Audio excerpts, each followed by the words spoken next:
कोल्हापूर जिल्ह्यात HIV आणि एड्सबाबत जनजागृती, औषधोपचार आणि समुपदेशनाच्या माध्यमातून सकारात्मक परिणाम दिसून येत आहेत. एड्सनं मृत्यू पावणाऱ्या रुग्णांची संख्या घटत असून ही समाधानाची बाब असल्याचं जिल्हाधिकारी अमोल येडगे यांनी स्पष्ट केलंय. जिल्हा एड्स नियंत्रण समितीच्या त्रैमासिक बैठकीत त्यांनी विविध सूचना देत हा विषय गांभीर्यानं हाताळण्याचं आवाहन केलंय. जिल्ह्यातील एड्सग्रस्त रुग्णांच्या मृत्यू दरात घट झाल्यामुळे जिल्हाधिकारी अमोल येडगे यांनी समाधान व्यक्त करत अजून प्रभावी उपाययोजना करण्याच्या सूचना दिल्यात. जिल्हा एड्स नियंत्रण समितीची त्रैमासिक बैठक शाहूजी सभागृहात पार पडली आहे. या बैठकीत जिल्हा रुग्णालय, वैद्यकीय महाविद्यालय, महिला आणि बालविकास, RTO आणि स्वयंसेवी संस्थांचे प्रतिनिधी सहभागी झाले होते.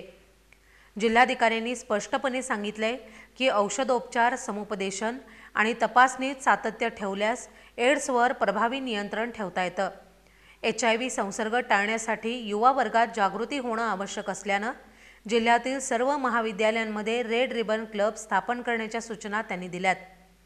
तसंच एड्सची जोखीम असलेल्या भागात तपासण्या वाढवाव्यात आणि गरोदर महिलांची चाचणी गर्भधारणेच्या पहिल्या तिमाहीतच व्हावी यावर भर देण्यात आलाय. तृतीयपंथीयांनी प्रधानमंत्री आवास योजनेसाठी स्वतःची नोंदणी करावी, सेक्स वर्कर्सनी नियमांचं पालन करावं अशा सूचना देत EMTCT कार्यक्रमांमुळे मागील 2 वर्षात एड्सग्रस्त मातांची बालके निरोगी जन्मल्याची माहितीही त्यांनी दिली आहे. या बैठकीत जिल्हा कार्यक्रम अधिकारी दीपा शिपूरकर यांनी सादरीकरण करत HIV एड्सबाबतची सद्यस्थिती मांडली आहे. जागतिक युवा दिनानिमित्त विद्यार्थ्यांसाठी क्विज स्पर्धा आणि रेड रन मॅरेथॉन घेण्यात येणार असल्याचंही त्यांनी सांगितलंय.